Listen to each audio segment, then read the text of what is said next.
Okay, hello, good afternoon, ladies and gentlemen, and welcome once again to Leadership on the Hot Seat. I thank you all, our listeners, for tuning in a bit later this evening, but we've got to fit in with international time differences. So our fabulous leader today is based in America, and so we had to fit in to her schedule. I thank you all for your patience. A very, very happy new year. This is our first and truly important, most important session for the year. We open with a lot of warmth. I know many of you are going through the throes of this pandemic and surviving. Some have been bereaved. Our family, we've been bereaved, and many people have lost people in the fight, global fight to capture and end this COVID-19 pandemic. And I do wish you all the very best wherever you are in the world. Today is about learning, investing in yourself, and taking that time to say, I matter as a leader and I want to improve myself.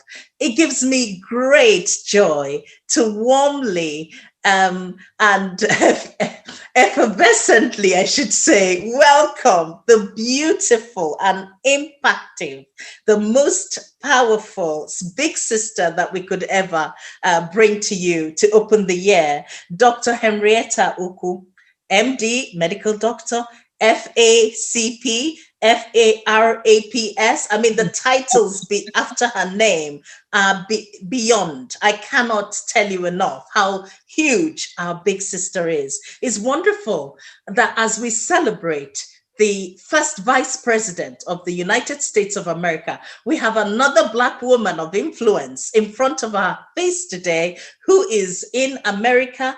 And oh my gosh, you're already having clapping from the Yemeni community. My brother Reggie, who is faithful on the platform, said, wow, our sister is live. So everybody is tuned in from Nigeria, from America, from London, from Wales, and people are here to hear all about your story.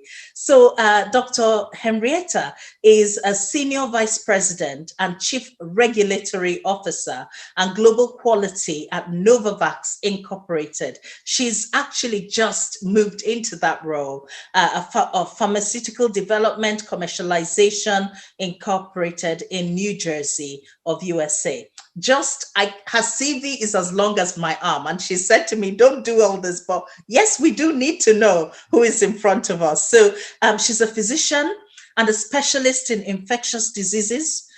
She's an expert in that. She's a professor in the pharmaceutical industry, executive, a thought leader, the author of the landmark textbook, Global Regulatory Systems, and a strategic primer of biopharmaceutical product development and registration. Dr. Ukwu was named in the 2019 top Black people in healthcare in the whole of the United States of America. This is incredible. Pharma Voice named her 100, put her name in the 100 list of the most inspiring industry leaders. And in November 2012, she had a Topra Award for the most inspiring leaders. She's currently moved into a place where she's looking at this pandemic, this virus, but we're not going to talk about that because most of that work is under wraps. So I will respect her professionalism in that. And we've actually invited her to tell us her leadership story, her journey into leadership as a Black woman, and to take us on a journey from Nigeria as a child to how she's made her mark in a country, in a massive United States that isn't her own country of origin. How has she made her mark that she's been named one of the top 100 most inspirational leaders in the United States of America? I mean, if you are where you are, I want to see those hand claps. It's going crazy on YouTube and Facebook and Twitter. I'm getting your messages. Thank you so much for joining us. Warm welcome, Dr. Henrietta. Thank you so very much, Professor Uzo. It's a privilege, it's an honor, and I am truly humbled, and I certainly give all glory to God Ooh. When we think about our journeys in life, I doubt that many people would have predicted the phases and stages that they find themselves in this journey. Let me just turn down my volume because I think the Okay. emails coming in are um, interrupting. Good. Okay. So your comment as you started wondered whether I had anticipated where I find myself today. It is a gift. And of course, a lot of it comes from hard work, honesty, and being driven. But I think at the very core of it is also divine intervention. Because when we think about the accomplishments from a human level, it is in fact daunting. And so I can only start by saying that I'm very thankful to have this opportunity to be with all of you today. And I certainly look forward to this Thank conversation you that we will have. so much. Wow. I don't even know where to start. I'm so excited to tell you people are signing in. Vivian Bryan says, Auntie Harry, Happy New Year from Busola Bryan. Nancy Oyekoya is clapping for you from Wales. C. Maduka, welcome, senior Sister Henry. Great to see you. Ify Davis, greetings from Washington, D.C. Tina Goldsmith, very inspirational. Ejike Maduako, inspirational. Greetings from Alaska. You have brought the world to the hot seat, and I am so thrilled. Now, right away, everybody's dying to hear. I mean, Reggie, who heads up our Yemenis community, he's my most faithful attendee on this platform. He says, what an honor to be in your presence. You bring us the Baba Boom of America today because, we feel a bit removed from Kamala Harris. We're watching on TV, but just seeing another inspirational Black woman who's making a real difference inspires the next generation. And so warm welcome to you. So first question, can I just check? People talk about leadership before we talk about your new book. Can I just, my sister, Ogochukwu Nwoke, is in Nigeria, and she's saying, hey, Auntie, good to see you. Right.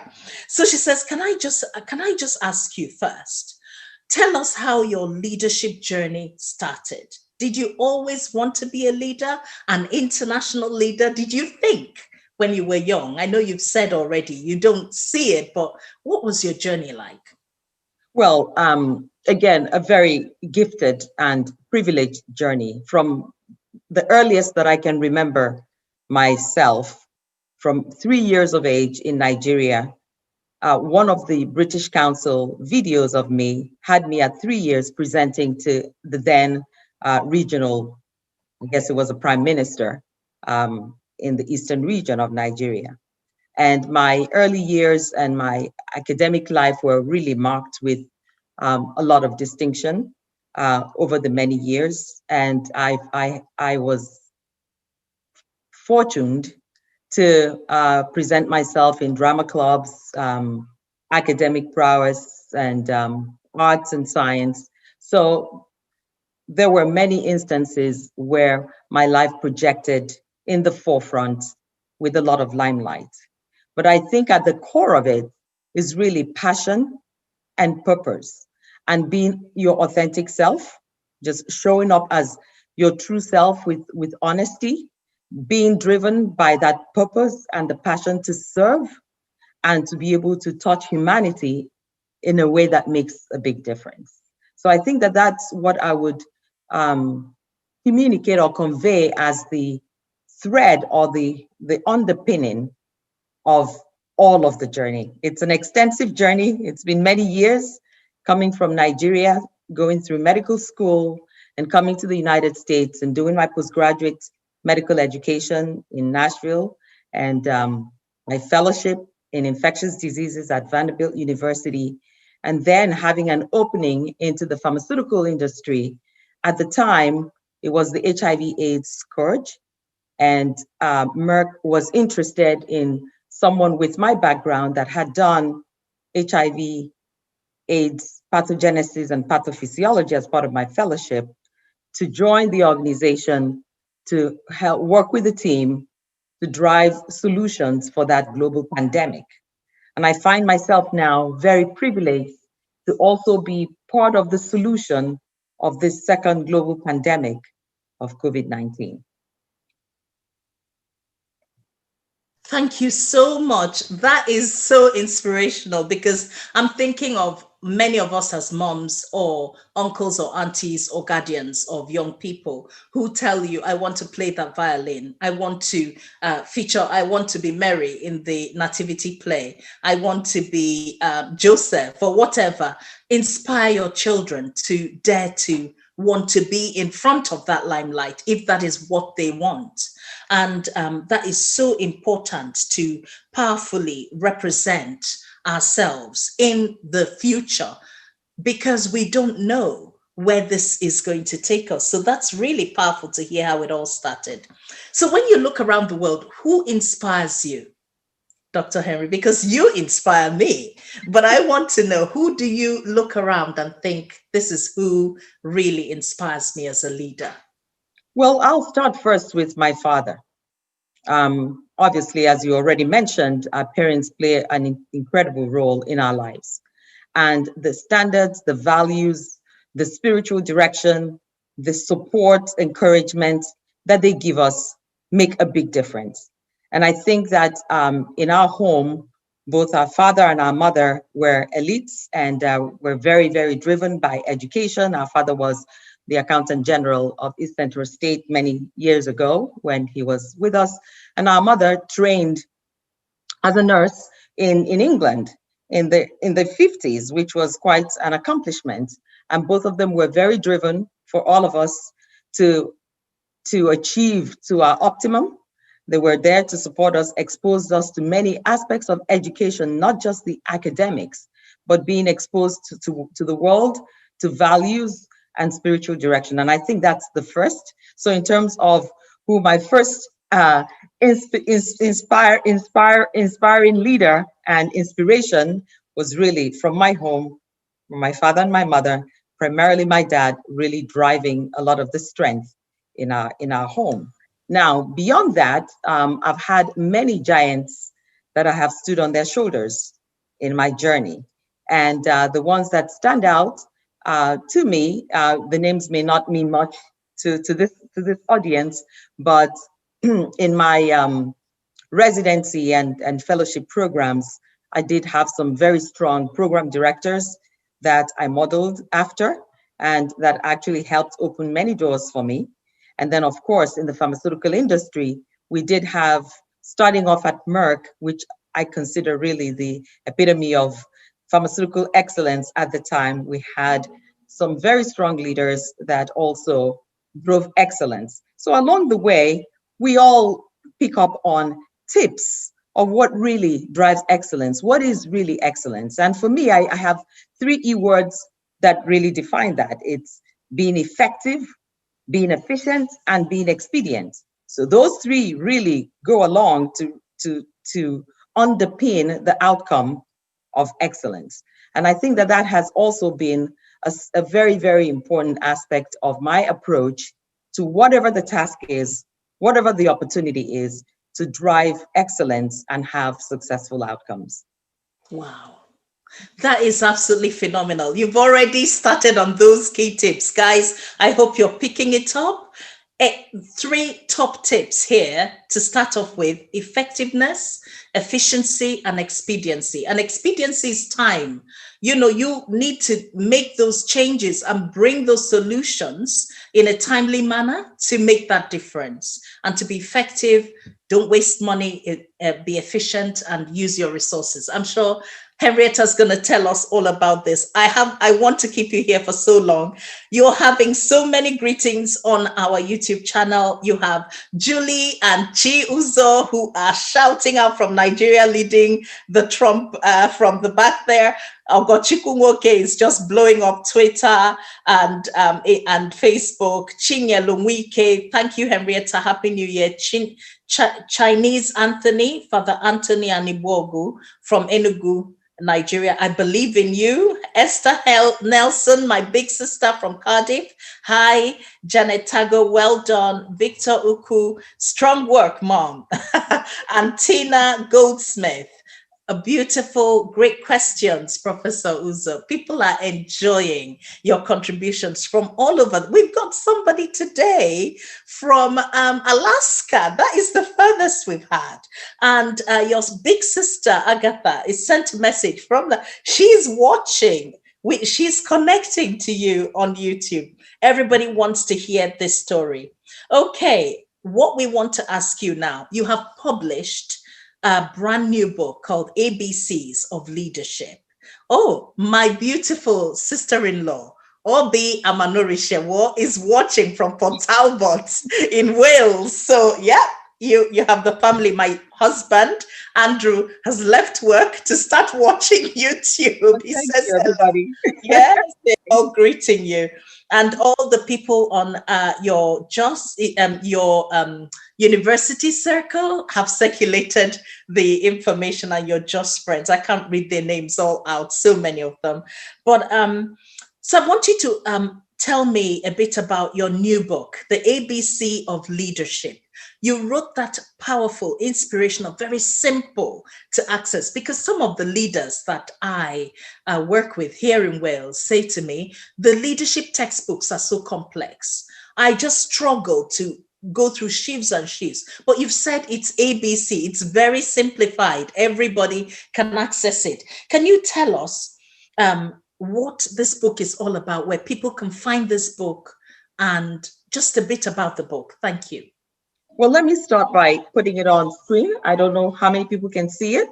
Can you see it as well? So ABCs of Leadership, Leadership Guiding Principles. It's published by Author House. So people can get it from the website, Amazon or Author House publishing websites as well, or Barnes and Noble. So it's out there, everyone, so you can have it. So the book is a very simple, in my view, expression of leadership. And I believe that everyone is a leader and everyone is a follower. And you require the same skills for both. And therefore, one of the gifts that I think that I am very humbled to have is the ability to simplify complexities and be able to demystify mysteries. And I think that that is a very strategic approach to things, because see, when things are complicated and complex, and you're not able to simplify them, then it becomes difficult to articulate and communicate them eloquently to all audiences. So this book is for all ages that can actually read, because I think everyone should aspire to be a leader. And the simple definition of that is, frankly, to be able to drive the appropriate engagement with your stakeholders or customers or those that you engage with, and be able to drive meaningful results successfully in a manner that is relevant and time-based, right?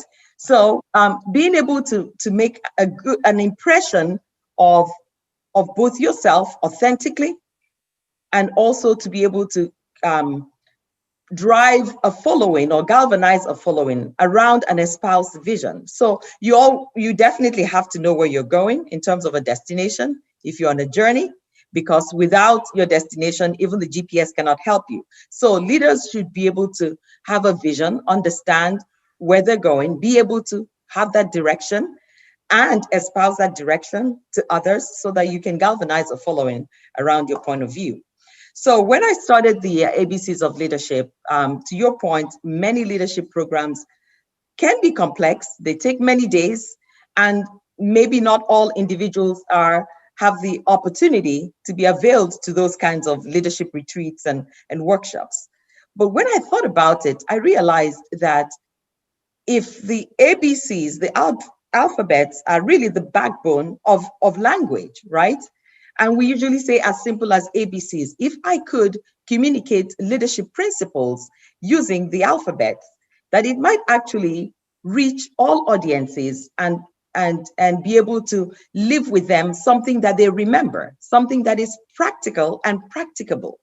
So I started first with the A letter, because in my talk shows and in my work and all hands meeting and town halls with my teams and everyday work, I found myself playing with letters and words a lot. And it seemed to have significant impact because people would walk away and remember it. But more importantly, I also realized very quickly that attitude is an important, a fundamental aspect of relationships. If people are positive, they have a way of influencing others positively. If people are negative, the energy in the room becomes very, very dense and you can't get them to move things forward. And I realized that for leaders to be effective, they have to have a positive attitude. So that was where it first started. And I was always talking about gratitude being great attitude, because you have to be grateful to be happy.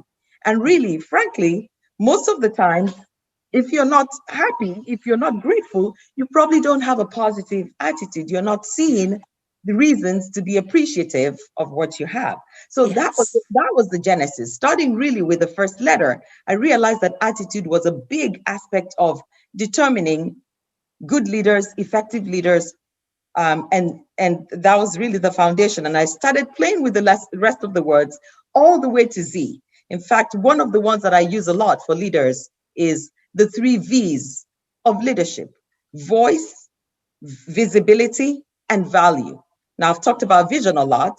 Yeah. Now, as a leader, you have to have a voice, a constructive and credible voice that people would listen to and learn from.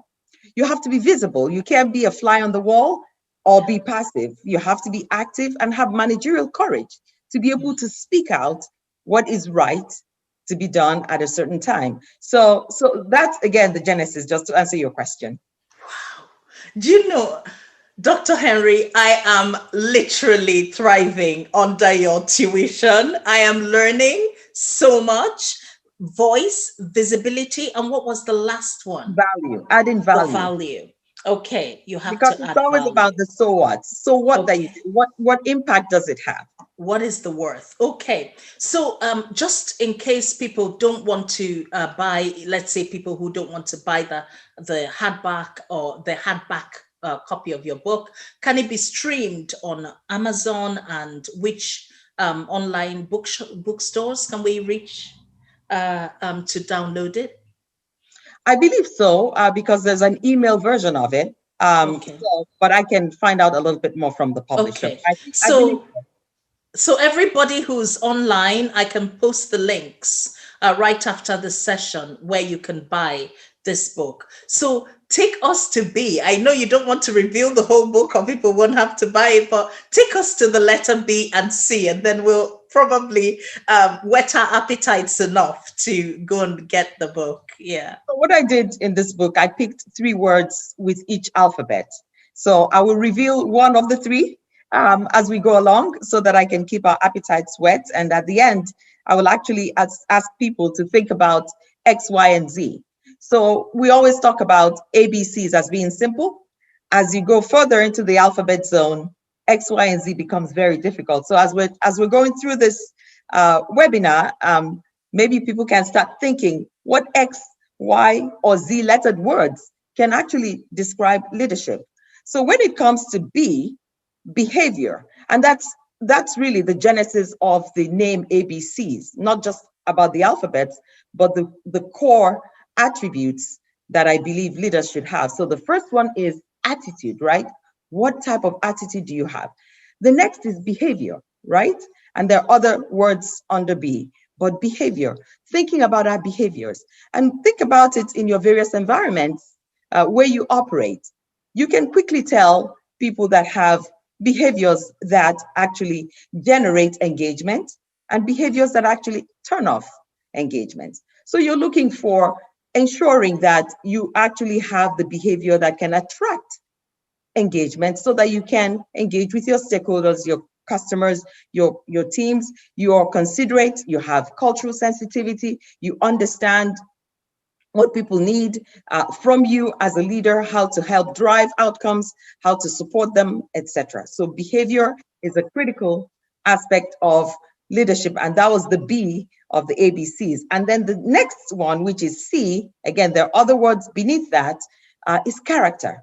So if you think about those first three letters, A, B, and C, it's attitude, behavior, and character. Now think about it in every work of life and every facet of what we have to do. Those are so fundamental, right? In ensuring that you have an environment that is productive and healthy in a relationship.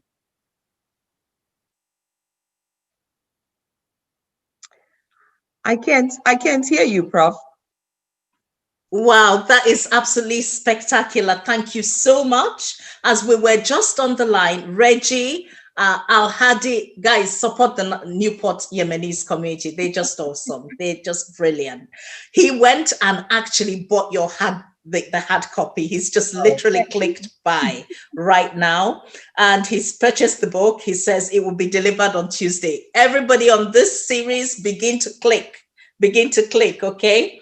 And she said, it's so simple to download. Just click and press pay for it, and they deliver on Tuesday. Everything is great. So he has asked you one question. As a Black woman, what challenges did you face? And what advice would you give to up and coming leaders, whether male or female? Thank you for that question. And that comes up quite a bit. One of the things that I emphasize is being our authentic selves. Who are you really? And what do you care about? And try not to have people's opinions define who you are, because that self-esteem and that confidence comes from within. So really understanding who we are and showing up as who we are, I think makes a big difference. For me, in my journey, I have been agnostic to phenotype, if you know what I mean. I don't focus on whether I am female, of whatever color. I focus on being Henrietta and being myself. Showing up to the table with knowledge, which we know that knowledge is power, doing our due diligence and our homework, and being eager and yearning to learn. And yearning, Y, is one of those letters for leadership. Yearn to learn, be youthful, and therefore continue to learn through the course of time. I think the most important thing is to be able to have knowledge in whatever field of study that you're in and show up as your authentic self. Do not be concerned about phenotype, and do not be concerned about what others think about you, because I think that somehow that begins to influence people and dampen or dilute your ability to show up as your real self. One of my mentors once said to me, do not allow other people's problems to become your issues. Yeah, absolutely.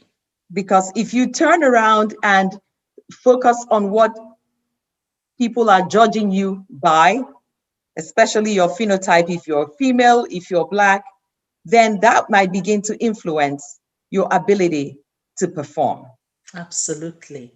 Oh my gosh. Henry, as you're speaking, I am just reflecting, because my current role in Wales, I'm the specialist advisor on equalities to Welsh Government, and I work to an incredibly inspirational leader.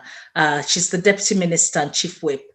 Her name is Jane Hart. She inspires me. Everything you were saying about don't allow people, keep powering through, be that true person that you want to be accountable to yourself, all those things that you have stated in your tips, be efficient, effective, expedient, use your voice, be visible, and show your value, managerial courage, have a proper attitude, have a behavior. I have learned so much through her, even though I'm working for her and I'm advising her, but she's honestly, truly inspired me. The same thing with our First Minister here in Wales, Mark Drakeford, an exceptional, humble man. And that's one trait I've seen and I've known about you, Henry, is your humility. And just your willingness to come and share your knowledge, because at this level you don't need any of us, really. You don't need to be here talking to anybody when you're influencing global networks and pharmaceutical industries, leading in this kind of pandemic, finding solutions and cures and vaccines and everything. So we really thank you for taking this time to come out here today. We've had so many more messages and questions. You've had Dr. Mrs. Ngozi Njeze, delighted to be here. So big shout out from Nigeria. Eugene Mbisike, hi from Lagos. I'm sorry if I say your name wrong. Thank you. Julie Uzo, well done, big sis. So proud of you. Same with Auntie Agatha. Oh, we're so proud of Henry. Joy Oge, my sister, Joy Oge, who is another inspirational coach, life coach. She runs her own thing. She says, this is amazing. And Eukaria Iwanya, good job, Dr. Henry. Ada says, I'm getting my own book. Nancy Oyekoya says, I'm buying my own book. And Ngozi Menkiti, that is baby mom from Nigeria. This is so awesome. And Ifi Iwobi says, Auntie Henry, you are inspirational. There we go. A whole cloud of witnesses. So we want to, Reggie says, thank you so much for that great advice about don't think of what people think about you, because that is a true discourager. I was quite encouraged when you mentioned the role of a mentor. How important is the role of a mentor to a budding leader, an aspiring leader? Well, I think it's tremendous, and we've talked about mentoring in different fashions: formal mentoring, informal mentoring, using networks. The role of a mentor is crucial. And you heard me say earlier that we all stand on the shoulders of giants, whoever they may be. Sometimes I also talk about angels on the highway, those that God sends along to us to help us open doors or help us address difficult situations, or just to be there for us to model after. I think it's so important when we sit in different positions of responsibility to really model the right behaviors, because people are watching. Leaders are in a fishbowl, everybody's seeing them. And that's why the ABCs are so important: attitude, behaviors, and the character, because that also is us modeling the right attributes of leaders. Enabling others to also succeed and progress is a critical contribution of mentors, helping us understand where we deviate from a path to success by giving us feedback. I talk about feedback a lot. I really believe in feedback because we all have blind spots, and others can help us understand those blind spots. I talk about the 360 feedback because we want an all-round expression of ourselves. Even when I work with my teams and I provide performance appraisals, I give them the opportunity in a bi-directional manner to also provide feedback to me so that I can continue to learn and grow. One of the practical examples that I use, and that's also one of the things that our mentors can help us do, is to say to myself, right now, Prof, I can see your face on screen, but I cannot see my face on screen.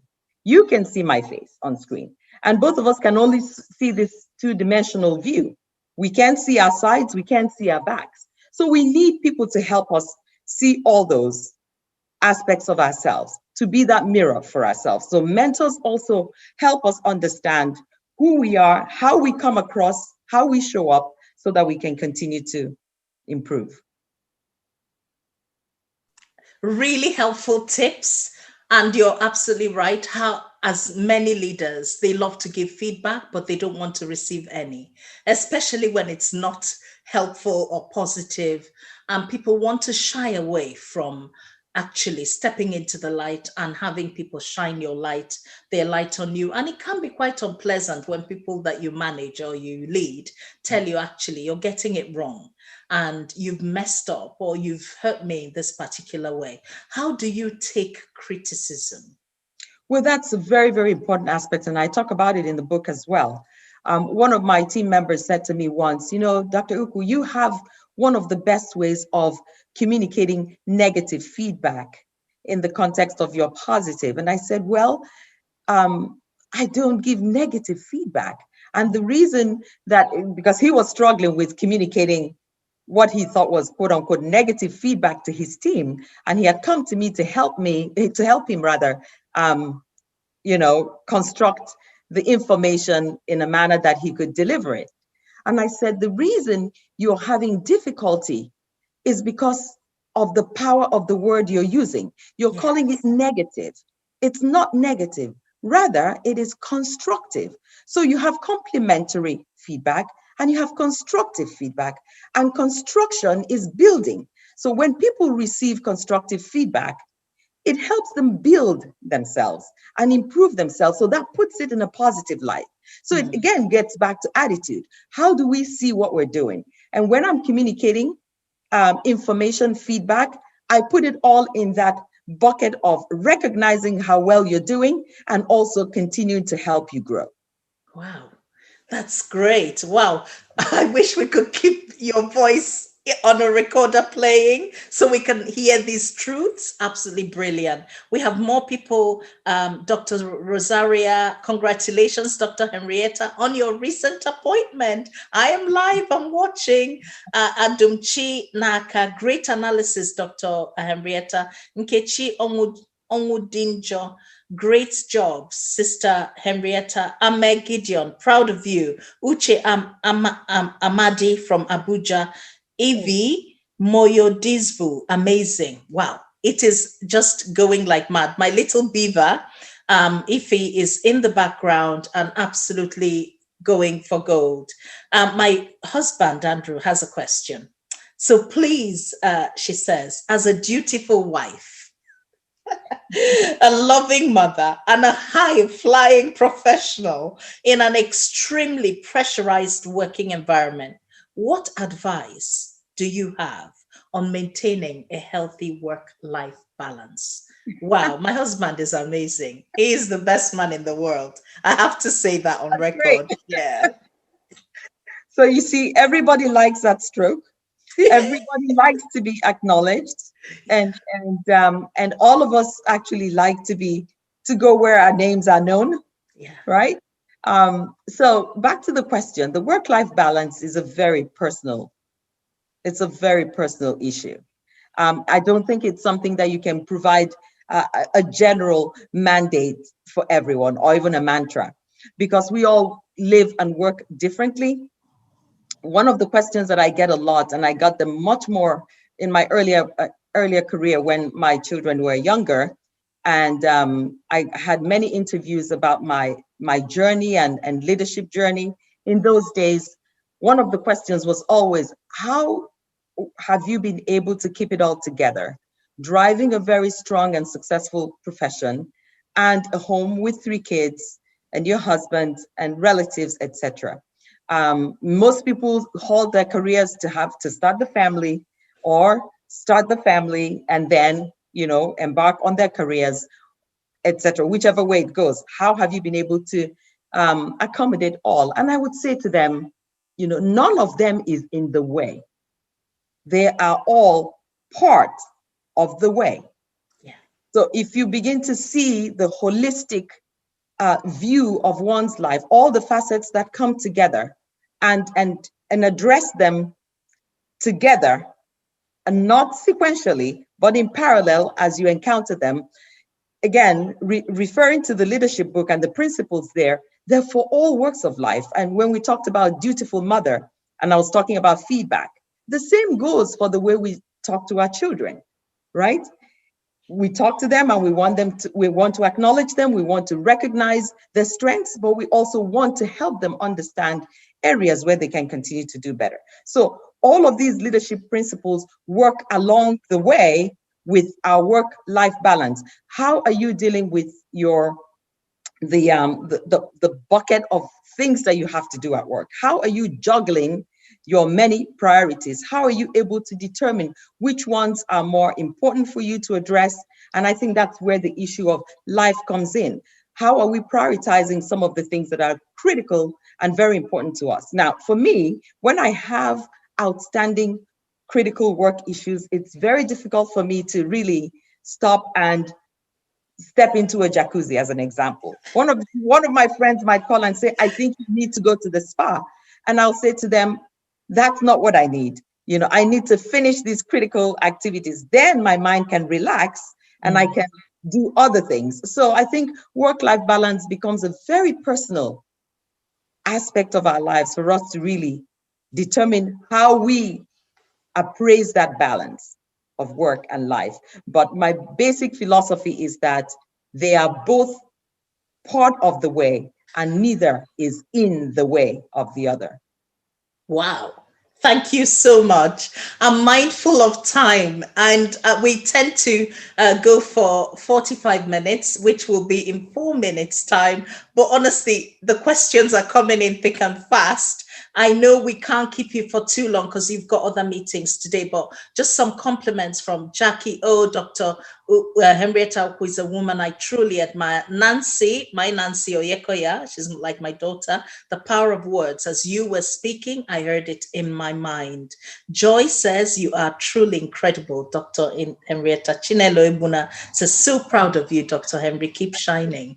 So people are sending all these positive strokes. So back to our interview. Can I just ask you one question? What are your 5 top tips of leadership? You've said so many already from your book, and I'm sure if we read, when we've read the full book, then we can get all your top tips. But off the cuff, you've talked about effectiveness, efficiency, and expediency, using your voice, being visible, and showing your value, having the right attitude, demonstrating your behavior. Is not just about telling people what to do, is how you behave in your own life. And also that strength of character, that character that is consistent when people are watching you and when they're not watching you. So could we sneak in 5 more top tips before you have to go? I don't want to let you go, but I know time is of the essence, your end. And there are many tips in the book. Every alphabet has practical tips and interrogation for us to be self-reflective. It is a self-help book for leadership. And again, I emphasize that leaders are not just in corporate world where we have titles. We're all leaders and we're all followers, and we can actually exhibit these principles and attributes in our day-to-day life. So let me leave us with something that I think applies to everyone, and we can use this for our children, for our teammates, for ourselves. So think about it, it's almost like a tongue twister. A song is not a song until it is sung. And that goes for so many things. I don't care how wonderful the lyrics of the song is, until it is sung, it's sitting in a drawer somewhere. So you can actually use this to assess your entire life and being. So what are those things that are your song that need to be sung that haven't been sung, right? Who is the best to tell your story than yourself? Absolutely. So when you think about it, in the workplace, at home, engaging with customers, stakeholders, wherever, right? If you have been tasked with a particular activity, who best then to actually both drive that activity to its outcomes and communicate those outcomes in a manner that is eloquent and elegant and simple. So I think it really resonates throughout everything we do as we drive leadership, as we are given responsibilities. That sense of accountability is one of the principal attributes of effective leaders. Yeah. Wow. Thank you so much. Wow. Interrogate yourself. And in that phrase, a song is not a song until it's been sung. So guys, what's holding your song? Begin to sing your own song, because no one's going to toot it for you. You've got a horn, toot your horn and let people feel the impact of your own leadership principles. My dad also was an incredibly inspirational man, and I'm sure that you remember some of his words. He genuinely believed that a person had not truly lived until you've given above and beyond what you can give to humanity. He was somebody who, very much like your dad, gave and gave and gave, same as my mother. Very inspirational, woman who began to sing her song when she was 24 and the first headmistress in Eastern Nigeria as a first female. So it's important that we begin to tap into that leadership skill in us. But I know that many people think, I'm not a leader, somebody else is better than me. Toot your horn where you are. Nobody can do it better than you, and nobody has that particular ingredient that only you can bring. So bring it, bring it. So Henry, I know I've got to let you go because we're 1 minute over time, but there are more people greeting you, from Tamasri Mukhopadhyay, who's the chief exec of Kiran, the Indian organization here in Wales. She said, amazing, so inspirational. Ngozi Wara, very educational, Dr. Henry. Prabhu says, congratulations, Henrietta. I'm sure that many of these people are in your circle. I'm so impressed that today we've actually had people from Alaska. It's the first time. That is so exciting. Tune in next week, next month as well. Good job. My sister-in-law says, for those of us who knew Henry in junior, that's OBE Amanorishewo Iwobi. She says, for those of us who knew Henry in junior and secondary school, there was never a doubt about her abilities and her journey to success. So all my sisters, Ifoma, Chi, Ngozi, my brother Ngozi, Julie, Ogochukwu brought a whole troop from somewhere in Enugu. They're all on Facebook going really over the top. And I want to finish with one final question. And before I do, I just want to read out Reggie's statement. She said, wow, Dr. Henry, you truly are an inspirational woman. You are an example to us of what can be achieved with belief and hard work. Thank you for blessing us with your presence and your motivation. God bless you, sister. And 3 love hearts. You gotta come. Somebody's got to celebrate Reggie and fund his community. He is just incredible. He never misses a single hot seat. Okay, so finally, the only last question. There are others, but I'll probably tell them to get the book. Get the book, get the book. That's where you get your answers. Okay.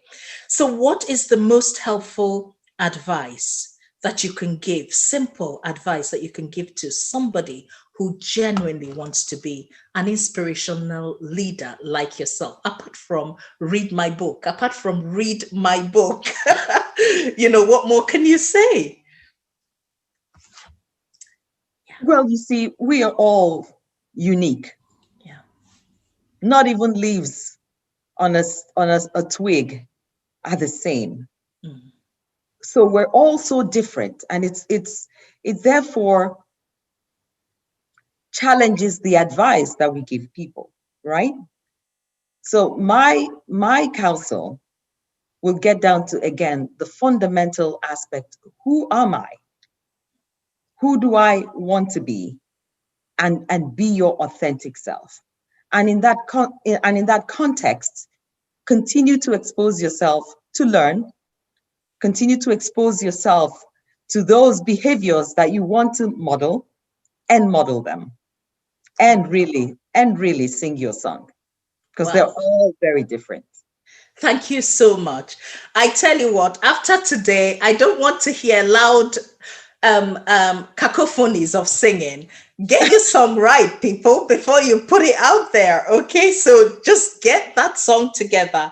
I want to thank you, Dr. Henry. Everybody on the platform thanks you today. I don't think leadership on the hard seat has ever attracted so many diverse people.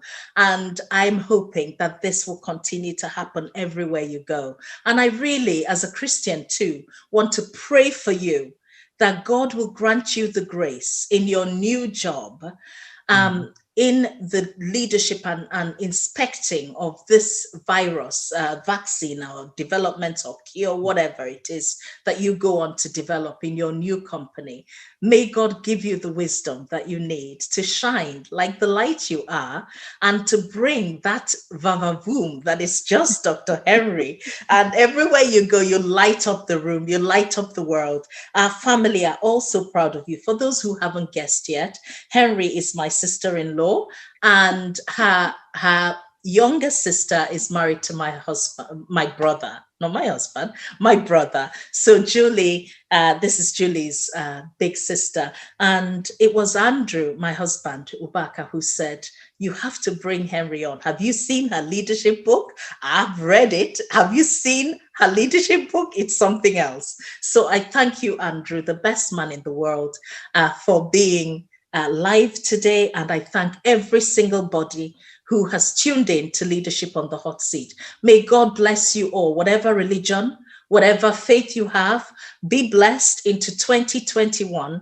And I pray that this pandemic will leave us and we can move on with our lives. We come back to you in February with another inspirational leader. We are talking, so keep your eyes peeled. Thank you, Dr. Henry. May I take this opportunity to thank you, Professor Uzo, and your team for putting this together, to thank all of our listeners that have tuned in, thank all those that have sent us great wishes. I wish you all the very best in this 2021. I'd also like to use this opportunity to thank my husband and my children, my sisters, brother, family members, friends, all of you that have joined this, and most of all, to give all thanks and glory to our God that inspires us, the ultimate inspiration that we all have, and our divine intervention to get us to wherever we are today. And thank you very much for this session. Thank you so much. And before we actually sign off, I want to thank Taiwo Okeneye of Vivid Block, who is the person, the brain behind the live stream, who does my IT work without charging me, because he wants to give back to the community, and making the portals work every single month is his giving back to the community. Thank you, Taiwo, because I often forget. And I wish you all a wonderful 2021. May this virus end and we can begin to live and hug each other again. Diolch yn fawr I chi gyd in Welsh, and Ndewono. Thank you so much in Nigeria, in Igbo. Shout out to all of you, to my mom. I'm sure she's there listening. Thank you, everybody. Okay. Thank you, everybody. Bye-bye. Bye-bye. Thank you. Bye-bye.